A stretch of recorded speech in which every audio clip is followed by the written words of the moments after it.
Great. Good morning, and thank you for joining us. Our project is an analysis of the National UFO Reporting Center. Before we get started, we're going to introduce the members of our team. My name is Stephanie Trusty, and I'm an undergraduate student majoring in computer science and minoring in computer engineering. My name is Mustafa Atif Ibrahim. I am doing master's in data science and analytics. I am Martin Dignard. I'm doing a master's in computer science and graduate certificate in cybersecurity. All right, I'm going to start by discussing our data sets. So our primary data set was from the National UFO Reporting Center, and the database provides a list of reported observations as well as descriptions and summaries for those. We had 3 secondary data sets, all of which were obtained from the United States Census Bureau. The first was for population for most US cities and towns. The second was for population of United States and the District of Columbia. And the third was for the size of American states. So we have 3 primary target audiences for our analysis. The first is aerospace organizations. We hope that our analysis can be useful for decision-making regarding planning flight patterns or studying astronomical phenomena. Independent researchers that may want to evaluate individual sightings and relationships with larger data sets, and just interested citizens in general. So our tools and technologies include Microsoft Excel for changing large ranges of our CSV files, Weka, which is an open source machine learning software for visualization, predictive modeling, and general data analysis, and then Python, which is a coding language for accessing HTML content, importing CSV files, etc. Some of the Python libraries we use include Beautiful Soup for HTML parsing, the Matplot library for plotting our bar graphs, and NLTK for the text recognition of the summary analysis. We had 4 major project goals. The first was to identify relationships between number of events, time, shape, and duration, to reveal the relationship between number of events, state size, and population, to create a plot of events by state and compare them to a Business Insider graph, and to use text recognition on the summary field. Initially, we hypothesized that more events would be reported where the population was highest, as there would be more people to see it. And here's our Gantt chart. We had 3 primary sections. First, we focused on data preparation, then data analysis, and then finally creating the final project report and presentation that you're currently watching. And now passing it over to Martin. Thank you, Stephanie. For data collection, as mentioned, our initial data set was from the National UFO Reporting Online Center. They did not provide a comprehensive database, and their data was only available online in HTML tables for each state. So we actually used Python to download the data files for each state into a CSV, and then we also used Python to actually combine them. When we did, we ended up having one comprehensive data set that was just over 185,000 entries. These then had to be cleaned before the data file could be imported into Weka. So this involved making sure that all of the column fields were actually normalized to be the same type of entry, and then removing all of the duplicates, as well as those entries that did not provide a date, a time, or a location, as we needed that information to do statistical analysis. This left us with 86,905 entries. We then normalized all of the data sets, which meant instead of having individual 1-minute intervals, we switched that into 12 different categories of 2-hour intervals.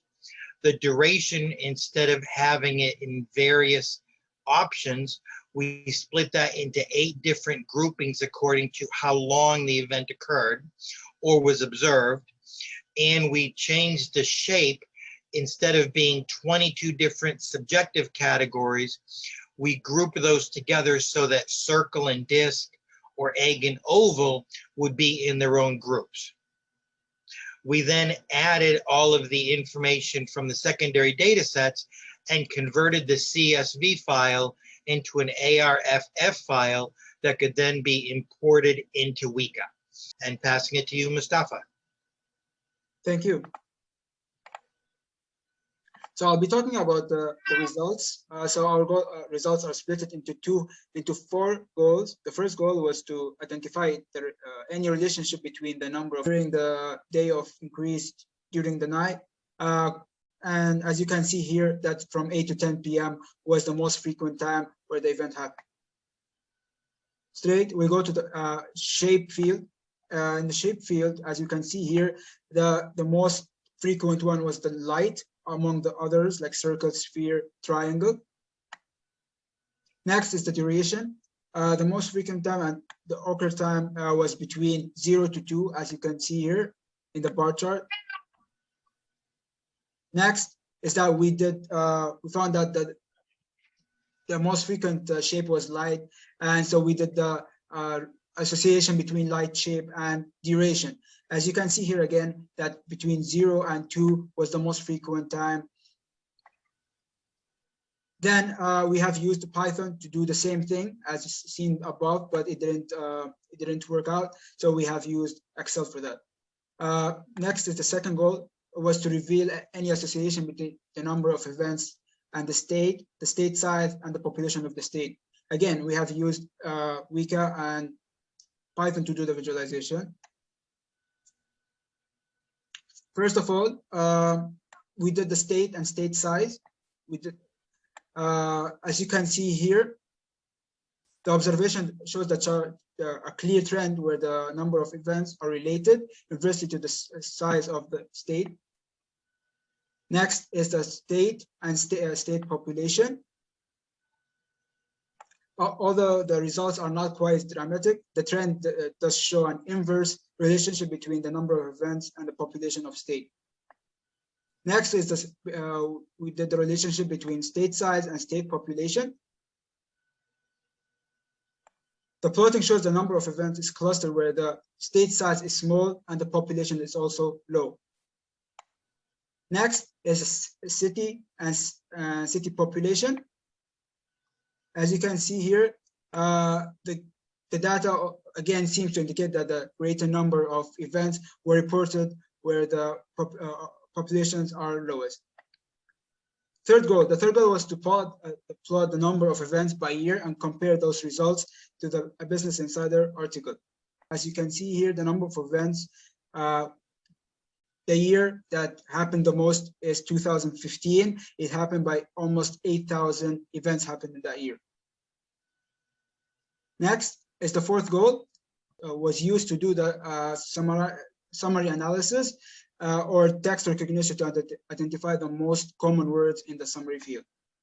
As you can see, the top 10 most frequent words were light, object, bright, eye, sky, move, and orange shape, white, and red. But the most frequent one was light.